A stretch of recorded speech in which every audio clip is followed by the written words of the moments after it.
E aí galerinha, beleza?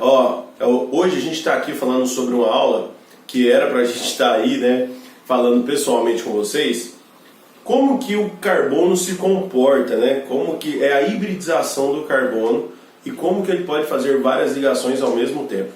Então eu quero dar uma dica para vocês como que vocês vão estabelecer isso dentro da sua hibridização do carbono. O carbono, na tabela periódica, ele tem aqui 6 prótons e 6 elétrons. Então, distribuindo no nosso diagrama aqui, o que vai acontecer? Nós temos o subnível S e nós temos o subnível P. Em cada subnível tem a quantidade de orbitais necessária. Você deve estar vendo isso lá na matéria do Rafael, né, que deve ser a química geral. Agora, olha só, no subnível S ele tem 2 elétrons. Esses elétrons estão emparelhados. E no subnível P, esses elétrons estão aqui desemparelhados. O que acontece para que o carbono faça as 4 ligações dele e obedeça a regra do octeto? Eles se hibridizam, e a palavra hibridizar vem de uma junção, vem de juntar realmente esses orbitais. Por causa do ganho de energia, eles conseguem se hibridizar, se juntar esses orbitais, e aí a gente se torna um super subnível. Esse super subnível ele tem o S e tem os P's também. E agora, seguindo a regra de Pauli, a regra de Hunt e a regra de Pauli, esse elétronzinho ele passa para o outro orbital e fazendo com que esse elétronzinho eles estejam todos desemparelhados, buscando uma nova ligação química.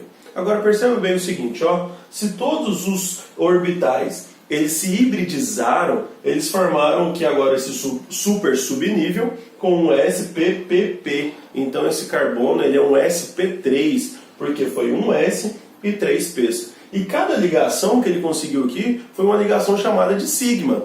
Todas as ligações sigmas elas são favoráveis energeticamente, como a gente já viu.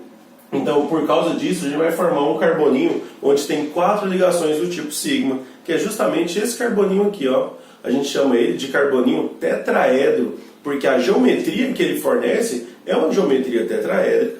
E as nuvens eletrônicas ao redor dele é de 109 graus e 28 minutos. Então esse carboninho que está aqui, nós temos ele, o ângulo de angulação entre as nuvens, 109 graus e 28 minutos, e a geometria tetraédrica.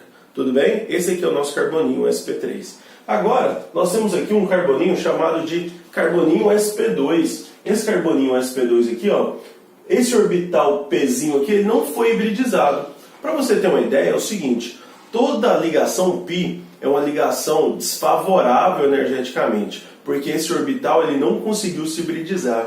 Então ele tentou manter a sua estabilidade com menos energia, vamos se dizer assim. Então essa ligação π, ela não consegue se hibridizar junto com os outros. Então aqui nós temos S, nós temos P e nós temos P. Então nós temos um sp2, porque aqui a gente está contando quantas ligações sigmas ele conseguiu fazer. E aí nós temos esse carboninho bem aqui, Nós temos um carboninho onde ele tem uma ligação sigma, outra sigma, uma sigma e uma π. Essa ligação aqui, essas 3 ligações fazem com que esse carbono ele seja trigonal plano e o ângulo de ligação entre eles seja de 120 graus e 28 minutos. E por causa disso, nós temos essa configuração para o carbono sp2.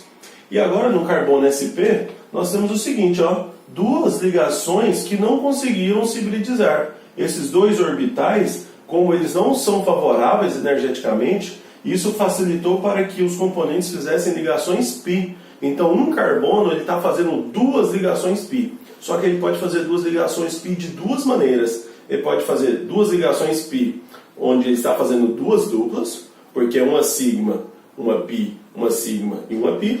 Ou então ele pode fazer uma tripla, onde nós temos uma sigma e 2 π's. Por causa disso, o carbono ele pode se conformar 2 vezes diferentes no carbono sp.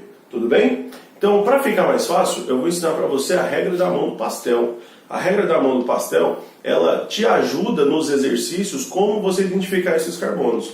Quando você tem as 4 ligações do carbono do tipo sigma, nós temos 3 intervalos. Então nós temos um carbono sp3. Olha aqui, um carbono sp3. Quando você tem uma dupla uma simples, você tem aqui dois intervalos, você tem o nosso carboninho sp2. E quando você tem duas duplas e um intervalozinho, você tem um sp ou uma tripla carboninho sp. Tudo bem, galerinha? Então essa foi a nossa aula sobre hibridização.